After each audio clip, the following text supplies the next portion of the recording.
What if I am just this soul that just decided to inhabit this earthly body? And I came here for some sort of reason, some sort of mission, some sort of thing to accomplish, some sort of thing to learn about myself. Today, we're going to be talking about your life's purpose. We're going to be talking about money. We're going to be talking about dreams. We're going to be talking about your passion. We're going to talk about what's the reason why you're alive on this earth. And that's a pretty big undertaking. And, before we dive into it, this is a really big question. And if you look at it the wrong way, it can kind of be demoralizing. And you can look at this world and go, oh my God, there's no purpose. There's no reason to be here. We're just going to die and turn into worm food. You can go that route if you want to. Sometimes people like to go the depressing route on accident. Their brain just kind of goes that way. But for me, what I like to do is be like, well, instead of me just saying like, oh, there is no purpose, what if, just put these glasses on, see this perspective. What if I am just this soul that just decided to inhabit this earthly body? And I came here for some sort of reason, some sort of mission, some sort of thing to accomplish, some sort of thing to learn about myself so that my soul can get better and go to the next place or move into the next plane, whatever it might be. Just looking at it kind of like a video game where like, I'm on this level of being a human on earth.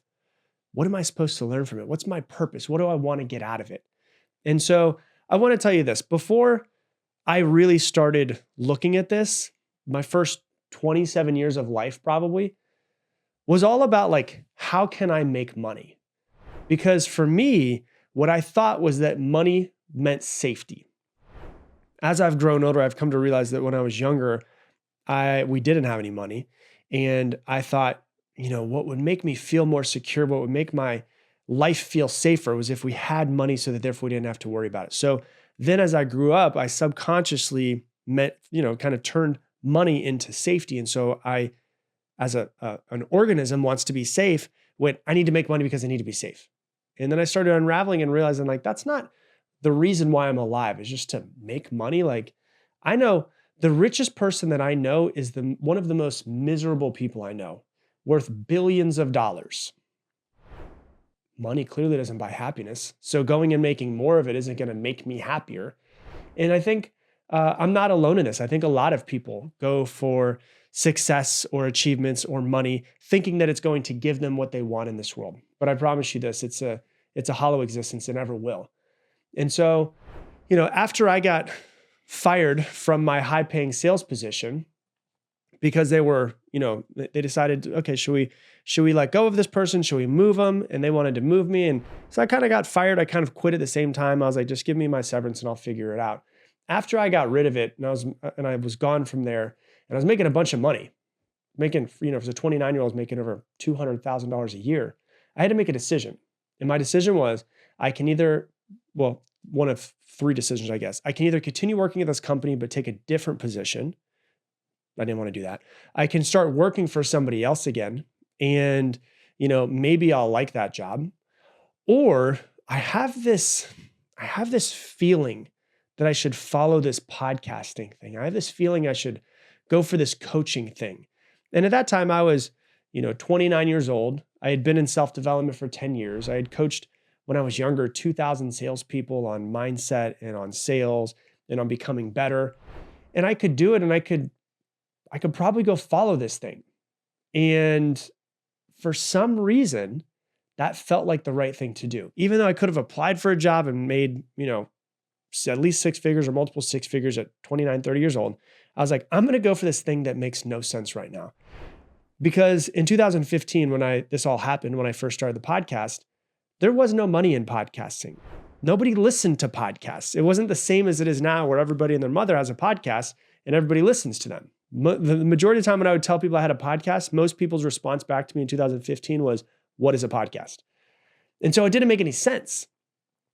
And this was now almost 10 years ago. And I had this little podcast. Back in the day, it was called MWF Motivation. I changed it to Mindset Mentor because I realized I hate the word motivation. And I was making $0 off of it. No advertisers, no products, nothing. I didn't know how to make any money online. I'd never done anything like it before. And to be honest, I didn't even know if I could make any money off it. But there was this feeling that was inside of me. And I know that you've probably felt this little tiny feeling every once in a while. This feeling that was inside of me that was like, this is the reason why you're alive. This is the thing that you're supposed to do. And it felt right is the best way of saying it. It felt like my passion. It felt like my calling, but more than anything else, it just felt like the right thing to do. And I had to give it a chance.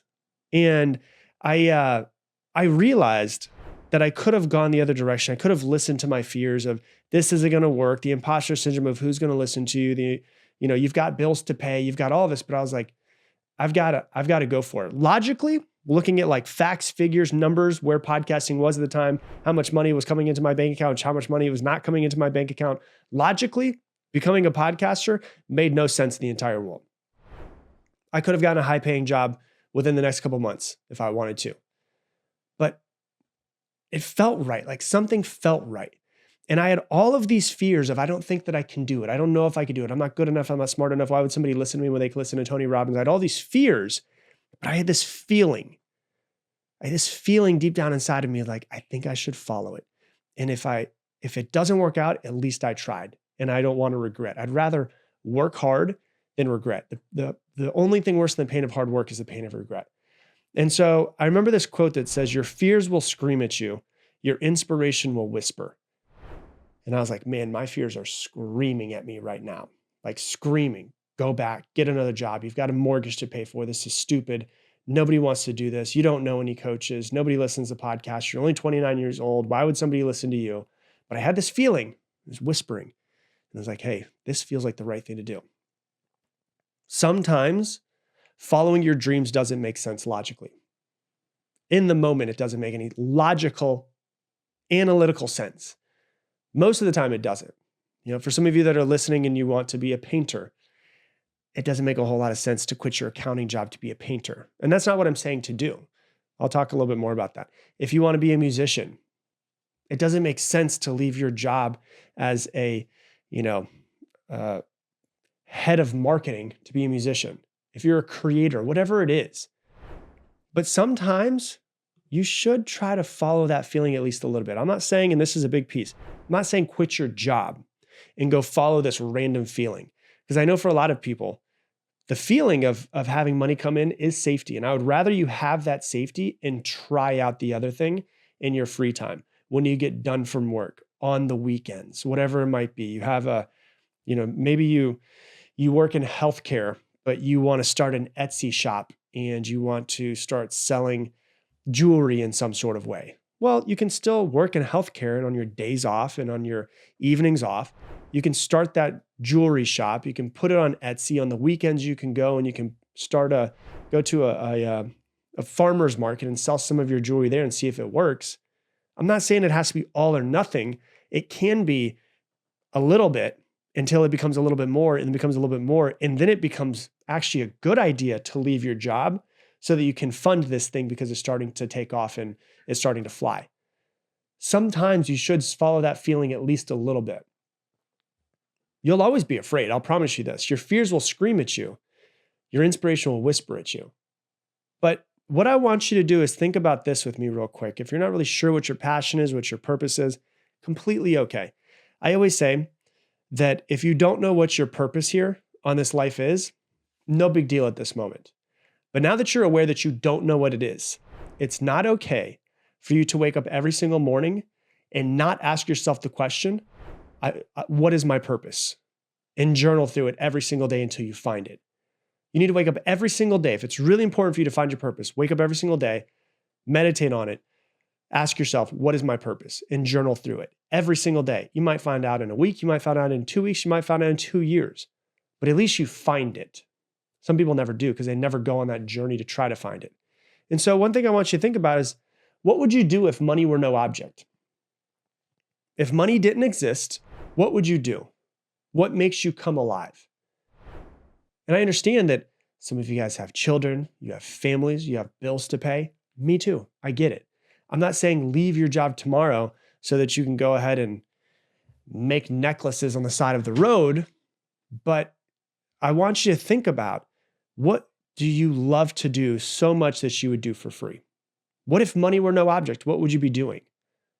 And if you start asking yourself this question, you start finding things that you're interested in, things that you're passionate about, things that you are kind of, maybe I could dip my toes in that.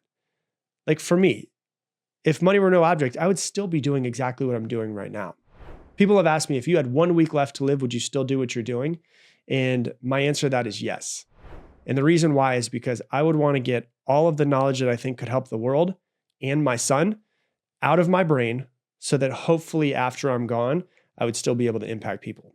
Now, of course, I'd still travel and I'd still eat and have fun and drink some wine and all of those things, but I would still do some form of podcasting to get it out of me because I love it that much. And I did it for free for the first 4.5 years. I made no money off of it for 4.5 years. Over 1,000 episodes, made $0. So I still would do it if money didn't exist. I did it without getting any money. And so what I'm saying to you is, everybody that's listening has some form of a passion or purpose. You probably have 3 or 4 or 5.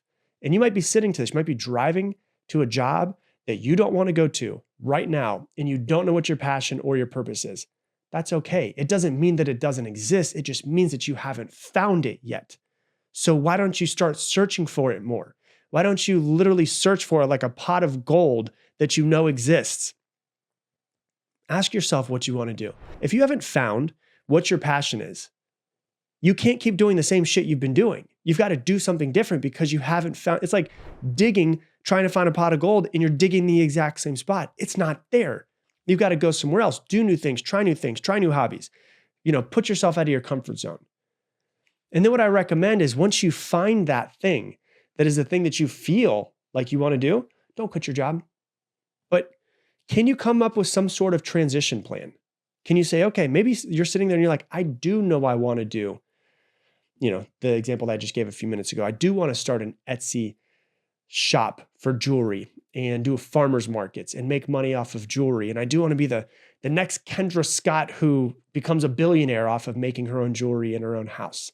Okay, cool. That's fine. You could definitely do that. Everything is possible in this world. Don't quit your job today and do it. I recommend that you start it around however you're making money now, so you still have that safety, you're still able to feed your children and, keep the lights on and everything. But make some sort of a transition plan. It might be a year from now. Let's say it's 2 years. You say, okay, today's date, 2 years from today, I'm going to leave my current job as a head of accounting, and I'm going to be full-time in my jewelry business. Well, now I've got to work my ass off for the next 730 days because I know I'm leaving. And so what I'm going to do is I'm going to take my free moments. I'm going to ask my kids if they want to start making some jewelry with me. I'm going to start figuring out how to get better at Etsy. I'm going to start figuring out how to get better at online marketing, how to get better at, creating better jewelry. I'm going to start going to a farmer's market on Saturday and a farmer's market on Sunday, and I'm going to sell my jewelry there. And you come up with a 2-year plan so that therefore you have this proof of concept that 2 years from today is actually making money, and it makes you maybe even just enough to pay your bills. And now you could take those 40 to 50 hours that you've been spending in your full-time job. You can get out of it. You can still pay your bills with your jewelry company. And now you've got 40 or 50 extra hours to grow it even more. Some people say, oh, I can't do it because I've got children.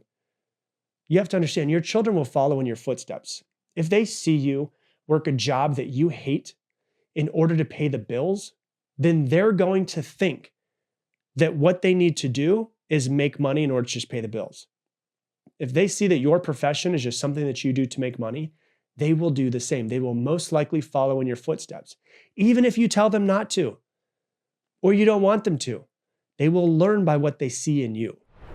Wouldn't you rather your children do something that they love, something that inspires them, something that makes them happy, something that brings light to their face? Well, you inspire your children by what you do. You can always, tell people what to do, but people pay attention more to your actions than what you say. And so, can you tell yourself that you're staying in the professional prison because of them? If you want, yeah, I'm staying in this professional prison because of my children. Or you could follow your passion because of them and show them what following a passion looks like. Show them what it looks like to step out, even though you're terrified and even though you're afraid, and actually create something inspiring. You spend most of your working hours over the course of your entire life, most of your waking hours of your entire life working. Are you doing something that you love? Or are you just doing it because you want to make money? Is it a passion? Is it something that brings you joy? Do you find it fun? Or is it just like, well, I got to pay the bills? I understand everybody has to pay the bills in some sort of way. Somebody has to feed their children. I understand that. It doesn't mean that you have to stay in that job forever. You can make a plan. You can change. You can be anything that you want to be. You've got to stop acting like you can't. And so I think that a lot of people really need to take a good long look in the mirror at yourself and figure out what it is that you want to do in this life. The number one regret of people on their deathbed, according to a hospice nurse who worked in hospice for years and watched people die, the number one regret was that I wish I lived a life that was true to myself and not the life that other people expected of me. Think about that for a second. Tony Robbins always says success leaves clues. I think that failure leaves clues as well. And if people get to the end of their life, and there's a book that's called The 5 Regrets of the Dying that's written by a lady who was a hospice nurse watching people die at the end of their lives. And the number one thing that they admitted to her was that I wish I lived a life that was true to myself and not the life that other people expected of me. If you don't know what you want right now, no big deal. Find it. Follow your heart. Start to find something that you're passionate about. Start to find something that you're interested in. Start to find something that maybe seems a little bit exciting for you. And then once you find that, put more time into it, put more time into it, put more time into it. If it's fun to you, if it feels like a passion to you, it doesn't feel like work. It feels like fun. You should have more energy after doing it because of the fact that you've been sitting down and creating this jewelry.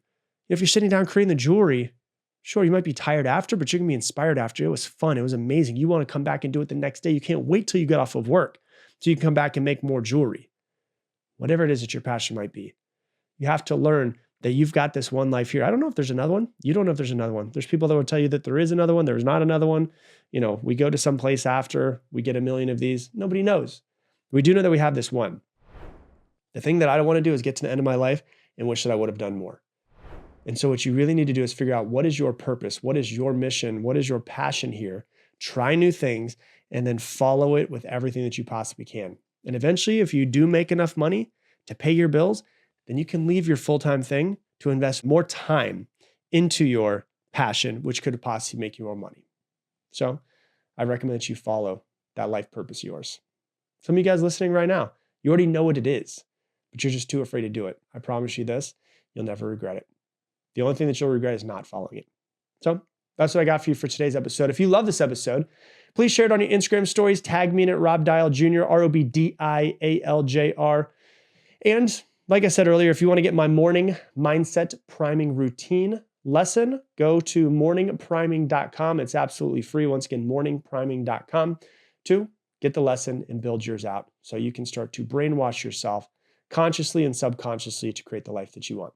And with that, I'm going to leave you the same way I leave you every single episode. Make it your mission to make somebody else's day better. I appreciate you, and I hope that you have an amazing day.